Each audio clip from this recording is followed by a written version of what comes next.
अगर आप भी एक एक्सेल यूजर हैं या फिर एक डेटा एंट्री ऑपरेटर हैं, तो आज की वीडियो आपके लिए बहुत ज़्यादा इंपॉर्टेंट होने वाली है, क्योंकि आज की इस वीडियो में हम लोग सीखने वाले हैं कि कैसे बड़ी आसान तरीके से हम लोग एक डेबिट और एक क्रेडिट शीट को मेंटेन कर सकते हैं।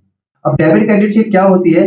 ये एक ऐसी शीट होती है जिसके अंदर किसी भी बिजनेस के अमाउंट को मेंटेन किया जाता है कि अगर कोई भी कंपनी किसी से अमाउंट ले रही है या किसी को अमाउंट पे कर रही है, तो उसके पास टोटल अमाउंट कितना बच रहा है, उन सारी एंट्री को मेंटेन करने के लिए डेबिट क्रेडिट शीट का यूज किया जाता है। अगर आप कोई सामान खरीदते हैं या फिर कुछ पे करते हैं, तो वहां पर कितना बैलेंस आपके पास अब रहने वाला है, या हो सकता है कि कोई पार्टी आपको पैसे पे करेगी, तो अब आपके पास कितना अमाउंट हो चुका है, इन सारी एंट्रीज को मेंटेन किया जा सकता है डेबिट और क्रेडिट शीट के अंदर। मेनली ये जो बड़ी बड़ी कंपनीज होती है उनके अंदर टैली सॉफ्टवेयर होता है इन सारी एंट्रीज को मेंटेन करने के लिए। लेकिन अगर आपके पास एक स्मॉल बिजनेस है या फिर एक मीडियम बिजनेस है या फिर आप अपने खुद के बिजनेस के लिए इन एंट्री को मेंटेन करना चाहते हैं, तो माइक्रोसॉफ्ट एक्सेल के अंदर डेबिट और क्रेडिट शीट की हेल्प से आप इस डेटा को मैनेज कर सकते हैं। तो आज की इस वीडियो में हम लोग इन सारे ऑप्शंस को जानने वाले हैं बड़ी आसान तरीके से। बस आपसे एक रिक्वेस्ट है कि अगर आपको ये वीडियो इन्फॉर्मेटिव और यूजफुल लगे तो इस वीडियो को एक लाइक जरूर करें। तो चलिए बिना देरी के शुरू करते हैं इस वीडियो को और आते हैं अपनी एक्सेल स्क्रीन पर।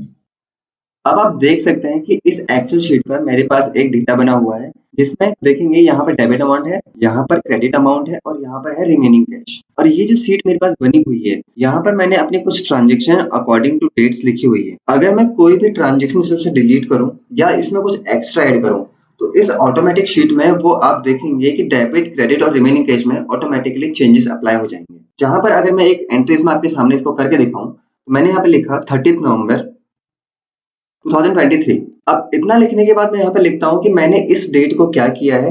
तो मैंने इसमें लिखा पेड सैलरी ऑफ स्टाफ और एंटर करते हैं। अब जो सैलरी अमाउंट मैंने पे किया है वो सैलरी अमाउंट अगर मैं यहाँ पे ऐड करता हूँ, लाइक मैंने यहाँ पे लिखा 12,000 और जैसे हम लोग यहाँ पे एंटर प्रेस करते हैं, तो आप देखेंगे कि आपके क्रेडिट अमाउंट और रिमेनिंग कैश दोनों यहाँ पे चेंज हो चुके हैं। आज की वीडियो में हम लोग यही सीखने वाले हैं कि जो ये क्रेडिट और जो रिमेनिंग कैश है, ये जो ऑटोमेटिकली चेंज हो रहा है, ये हमें कैसे करना है, हमें अपनी शीट को ऑटोमेटिक कैसे क्रिएट करना है। इसके लिए हम लोग यहाँ पे एक न्यू शीट ऐड कर लेते हैं। न्यू शीट ऐड करने के बाद हम यहाँ पे देखते हैं कि हमारा फॉर्मेट किस तरह से बना हुआ है। एक हमारे पास सीरियल नंबर है, एक हमारे पास डेट है, ट्रांजेक्शन टाइप है, डेबिट अमाउंट, क्रेडिट अमाउंट और बैलेंस, इस तरह के हमारे पास कॉलम्स बने हुए हैं। तो इसी तरह से हम लोग शीट नंबर 2 पे जाते हैं। तो अब मैं यहाँ से अपने डेटा को स्टार्ट करना शुरू करता हूँ। तो जैसे मैंने इसमें लिखा सीरियल नंबर, इसके बाद हम लोग यहाँ पे लिख लेते हैं डेट, फिर हम लोग अपनी एंट्री के अकॉर्डिंग यहाँ पे अपना डिस्क्रिप्शन ऐड कर लेते हैं। उसके बाद हम लोग नेक्स्ट कॉलम में ऐड करते हैं डेबिट और अगला कॉलम हम लोग क्रिएट करते हैं इसमें क्रेडिट, और जो हमारा लास्ट इसमें रहेगा वो है बैलेंस कैश। तो यहाँ पे हम लोग वो टाइप भी कर लेते हैं।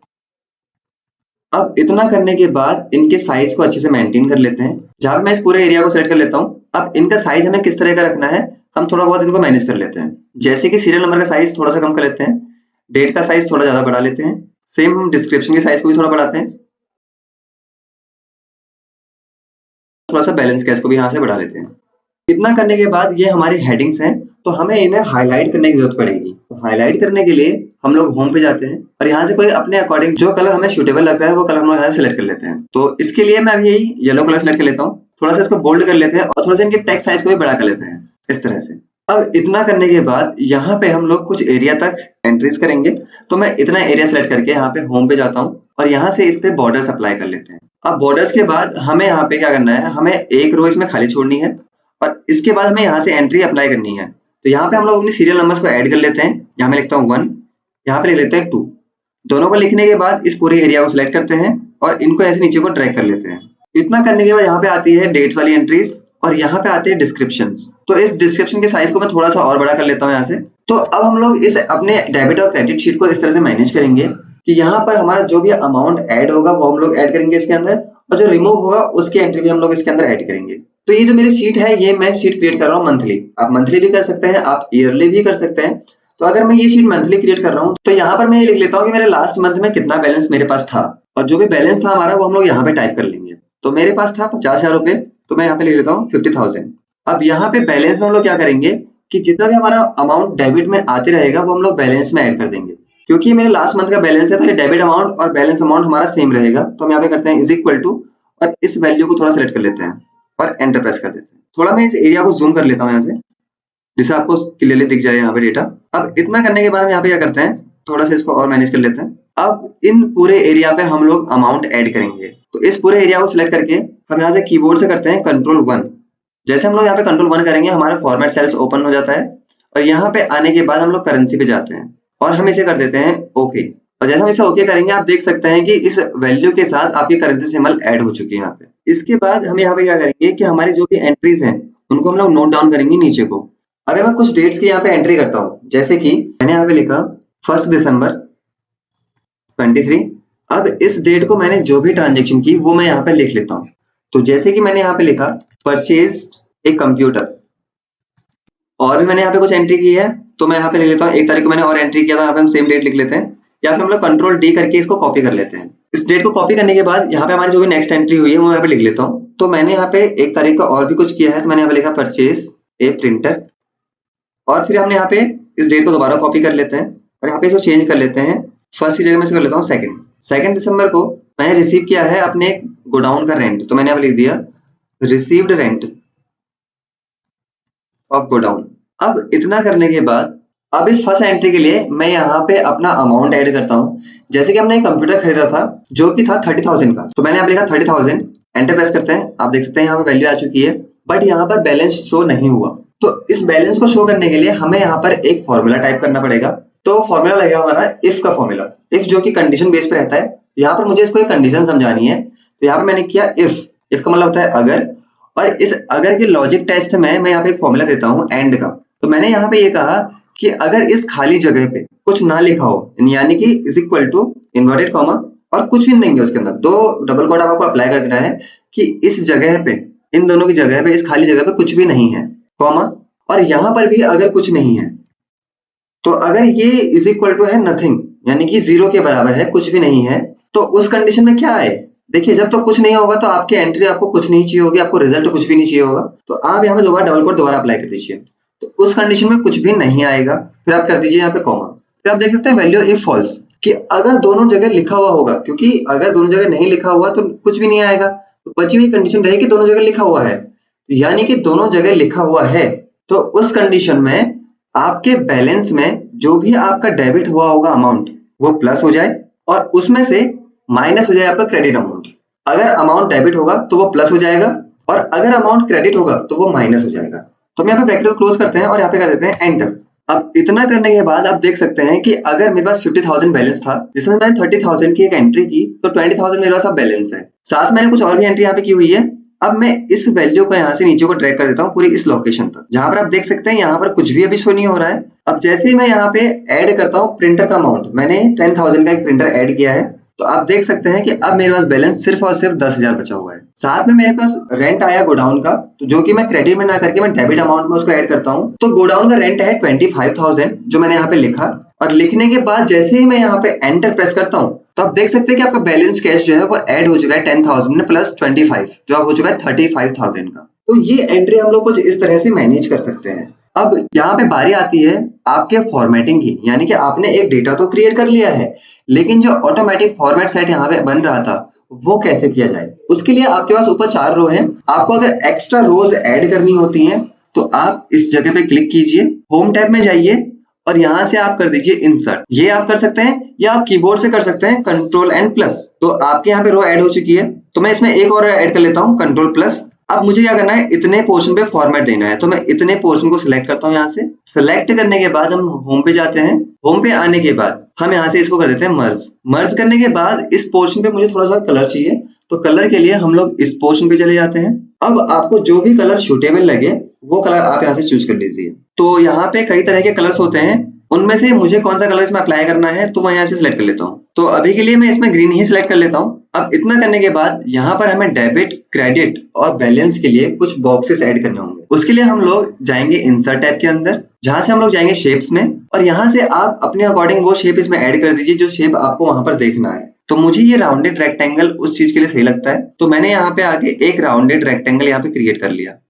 इसका साइज वगैरह आप मेंटेन कर लीजिए किस तरह से आपको रखना है। और जो भी फॉर्मेटिंग आपको इस पे देनी है आप फॉर्मेट पे जाइए, यहाँ से आपको जो भी फॉर्मेटिंग सही लगे वो फॉर्मेट आप यहाँ से ले सकते हैं। ये ऐसे फॉर्मेट्स हैं जो प्रीसेट्स हैं, बट आपको प्रीसेट नहीं देने हैं, आपको अपने अकॉर्डिंग कलर फॉर्मेट देना है, तो आप यहाँ पे जाइए। कौन सा कलर आपको इसमें अप्लाई करना है वो कलर आप यहाँ से चूज कर लीजिए कि आपको इसमें किस तरह का कलर रखना है। तो मैं इसमें अपनी पिछली शीट की तरह ये एक रेड कलर सेलेक्ट कर ले रहा हूँ। आउटलाइंस में जा रहा हूँ और यहाँ से कर देता हूँ नो आउटलाइन। साथ में हम लोग शेप इफेक्ट में जा रहे हैं, जहाँ पे आपको शेडो या फिर कोई और इफेक्ट इफेक्ट्स देने होते हैं तो ऐसे इफेक्ट्स आप ऐड कर सकते हैं अपने बॉक्सेस के लिए। इतना करने के बाद अब मुझे इसमें 3 बॉक्सेस चाहिए तो हम इसको करते हैं कॉपी। कॉपी करने के लिए आप इसको कीबोर्ड से कंट्रोल दबा के रखिए और माउस से इसको ड्रैग कर दीजिए।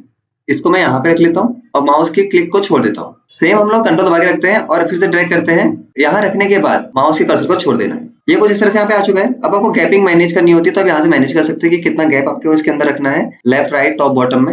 अब इतना करने के बाद इसके अंदर जो फॉर्मेट्स होते हैं वो हम लोग इसके अंदर और मैनेज कर लेते हैं। यानी आपने देखा होगा कि पिछली सीट में हमारे पास कुछ आइकन्स बने हुए थे। अब ऐसे आइकन्स जो होते हैं वो आपको गूगल पे आराम से मिल जाते हैं, जहाँ पे आप इनको इजीली डाउनलोड कर सकते हैं, जो कि मैंने भी डाउनलोड किए हुए हैं। तो अभी जो है मैं यहीं से उनको कॉपी करके वहां रखना चाहता हूँ। तो मैं इसको सिलेक्ट करता हूँ, कीबोर्ड से कंट्रोल करके इसे सिलेक्ट करता हूँ, फिर से इसे सिलेक्ट कर लेता हूँ। यहाँ से करते हैं कॉपी। कॉपी करने के बाद शीट नंबर 2 पे चले जाते हैं और इसे मैं कर देता हूँ पेस्ट। आप देख सकते हैं यहाँ पर ये पेस्ट हो चुके हैं। तो मैं इनको मैनेज करके इधर ले आता हूँ यहाँ पर, और यहाँ पे इनको सेट कर देते हैं जिसको जहां पर रखना होता है। इसको मैं रख लेता हूँ यहाँ पर, और इसको मैं रख लेता हूँ यहाँ पे, और इसको मैं रख लेता हूँ यहाँ पे। अब ये हमारे आइकन्स भी इसमें सेट हो चुके हैं। अगर आपको इनका थोड़ा साइज बड़ा करना हो तो आप इनका साइज बड़ा कर सकते हैं। इस तरह से मेंटेन कर लीजिए इनको, इस तरह से।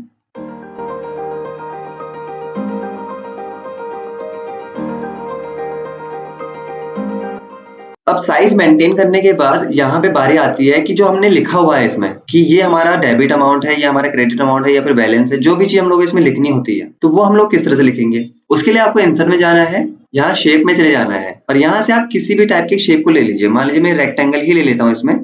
इतना करने के बाद हमें इसमें लिखना है डेबिट अमाउंट। तो वो जो मुझे लिखना है इसमें मेरी हेडिंग जो है वो मैं इसमें टाइप कर लेता हूँ। मैंने इसमें लिखा डेबिट अमाउंट और फॉर्मेट में चले जाते हैं, जहां से हम लोग शेप फिल में जाके इसे नो फिल कर देंगे और आउटलाइन में जाके इसे नो आउटलाइन कर देंगे। अब डेबिट अमाउंट को अगर हम लोगों को थोड़ा फॉर्मेट देना होता है, हम इसे सिलेक्ट करते हैं। सिलेक्ट करने के बाद हम लोग होम पे चले जाते हैं और यहाँ से हमें जिस भी टाइप की इसे फॉर्मेटिंग चाहिए, मुझे टेक्स्ट स्टाइल रखनी है ये वाली, तो मैंने इसकी टेक्स्ट स्टाइल रख ली। साइज मुझे इसका थोड़ा सा बड़ा करना है, साइज रख लिया। उसके बाद यहाँ पे हम लोग इसे थोड़ा सा मैनेज कर लेते हैं। अब इसी को हम लोग कीबोर्ड से कंट्रोल दबा के रखेंगे और इधर कॉपी कर लेंगे और कीबोर्ड से दोबारा कंट्रोल दबा के रखेंगे और इसको मूव करके यहाँ रख देते हैं। अब आपको लग रहा होगा तीनों जगह मैंने डेबिट अमाउंट पे लिखा हुआ है। हम लोग अब क्या करेंगे कि हम लोग ने ये लिख लिया है। इसके बाद इस डेबिट को मैं यहाँ पे कर लेता हूँ क्रेडिट और इसको मैनेज कर लेते हैं इस तरह से। इसका साइज ये मैनेज हो जाएगा और यहाँ पे हम लोग को लिखना है कैश बैलेंस। तो यहाँ पे मैं लिख लेता हूँ कैश बैलेंस। ये भी यहाँ पे ऐड हो चुका है। अब बारी आती है यहाँ पे जो हम लोगों ने नीचे इसमें टाइप किया था वो।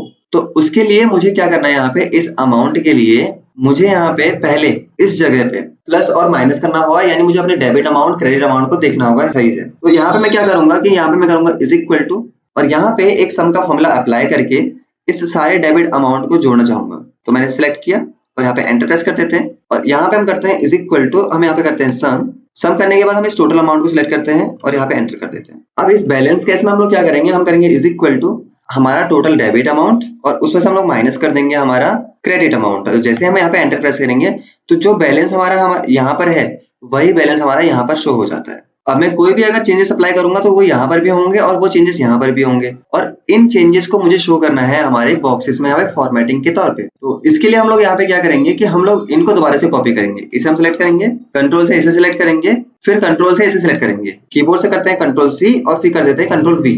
अब इतना करने के बाद हम लोग इनको नेविगेशन कीज की हेल्प से मैनेज कर लेंगे। नेविगेशन की जो हमारी up down left right keys होती है। अब यहाँ इतना करने के बाद हमें यहाँ पे क्या करना है, हमें एक एक करके इन बॉक्स को सिलेक्ट करना है। जैसे मैंने इसे सिलेक्ट किया, सिलेक्ट करने के बाद यहाँ पे हम लोग फॉर्मूला बार में चले जाएंगे। इसके यहाँ पे हम करेंगे इज इक्वल टू और हम अपने डेबिट अमाउंट को सिलेक्ट कर लेंगे।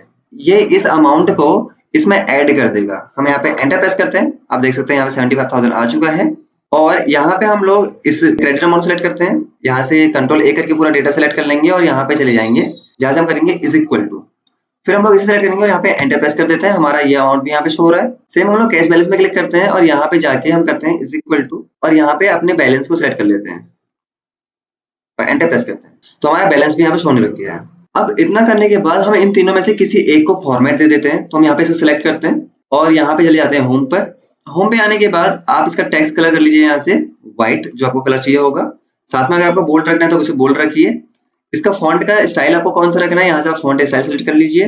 तो मुझे इसको रखना है ये वाला फॉन्ट स्टाइल और इसका साइज मुझे थोड़ा बड़ा करके रखना है, तो उसको साइज रखना है ये वाला। अब हम लोग यहाँ पे करते हैं फॉर्मेट प्रिंटर और सेम फॉर्मेटिंग हम लोग यहाँ पे अप्लाई करेंगे इस पे। फिर हम होम पे जाएंगे, फॉर्मेट प्रिंटर पे क्लिक करते हैं और सेम हम लोग इस पे क्लिक कर देते हैं एक बार। तो आप देख सकते हैं कि कुछ इस तरह से यहाँ पे ये भी ऐड हो चुका है। अब हमें क्या करना है कि हम इतना एरिया सिलेक्ट करते हैं यहाँ से, होम पे जाते हैं और यहाँ टेक्स्ट कलर इसका व्हाइट कर लेते हैं जिससे कि वो नहीं दिखेगा, और इसके साइज को थोड़ा सा छोटा कर लेते हैं यहाँ से, जो कि कुछ इस तरह से दिखने वाला है आपको। अब फाइनल रिजल्ट के लिए हम लोग यहाँ पे क्या करेंगे, हम जाएंगे व्यू पर आने के बाद हम लोग अपने ग्रिड लाइंस को यहाँ से रिमूव कर लेते हैं जो बैकग्राउंड में हमें शो हो रही थी, और यहाँ से हम लोग हेडिंग्स को भी अपने रिमूव कर लेते हैं। अब ये कुछ इस तरह का व्यू हमारे पास है यहाँ पे। अगर हम जूम आउट करके भी यहाँ से देखते हैं तो कुछ इस तरह से हम लोगों को देखने को मिल रहा है यहाँ पे। तो ये रहा हमारा फाइनल आउटपुट। अब इसके बाद हम एक तो यहाँ पे एंट्री करके देखते हैं। तो मैं यहाँ पे देखता हूँ, मैंने यहाँ पे लिखा 5 दिसंबर 23, और यहाँ पे मैं एक एंट्री लिख लेता हूँ। मैंने यहाँ पे लिखा paid bill of wifi, enter press करते हैं। सेम मैं इसको कॉपी कर लेता हूँ। यहाँ पे मैंने यहाँ पे लिखा पेड वाटर बिल, और यहाँ पे एंटर प्रेस कर देते हैं। अब जो भी अमाउंट मैंने पे किया है, अब वो मैं यहाँ पे लिख लेता हूँ कि मैंने कितना अमाउंट पे किया। आप देखिएगा, ध्यान दीजिएगा इन अमाउंट्स पे। जैसे ही मैं यहाँ पे कोई अमाउंट लिखता हूँ, तो मैंने यहाँ पे वाईफाई का बिल पे किया है जो कि 1200 का है, और जैसे मैं यहाँ पे एंटर प्रेस करता हूँ तो आप देखेंगे आपका क्रेडिट अमाउंट हो चुका है 41,000, और कैश बैलेंस भी यहाँ पे कम हो चुका है। सेम मैं यहाँ पे दोबारा अप्लाई करता हूँ। यहाँ पे मैं अमाउंट फिर से वाटर बिल पे करता हूँ। मैंने यहाँ पे लिखा 500, और अब यहाँ पे जैसे मैं एंटर प्रेस करूंगा तो आप देख सकते हैं कि यहाँ पे आपका क्रेडिट अमाउंट जो है वो बढ़ चुका है, और जो बैलेंस है वो यहाँ पे कम हो चुका है। अब यहाँ पे आपके डेबिट अमाउंट में कोई चेंजेस नहीं हो रहे, क्योंकि हमने डेबिट के लिए कोई एंट्री यहाँ पे नहीं की है। अगर हम लोग कोई डेबिट के लिए भी एंट्री करते हैं तो उसके लिए भी आपको ये चेंजेस देखने को मिल जाते हैं। बस थोड़ा सा ये करते हैं कि यहाँ पे अपने मर्ज सेल को सिलेक्ट करते हैं, होम पे जाते हैं, और यहाँ से भी इसकी बॉर्डर्स अप्लाई कर देते हैं। तो अब ये आपकी फाइनल एंट्री करने के लिए आपके डेबिट और क्रेडिट शीट रेडी है। आई होप गाइस आपको ये वीडियो पसंद आई होगी, और इस वीडियो में बताया गया ये टॉपिक क्रेडिट और डेबिट शीट ये भी आपको पसंद आया होगा। फिर भी अगर आपको कोई डाउट रहता है तो आप कमेंट बॉक्स में पूछ सकते हैं। Thank you.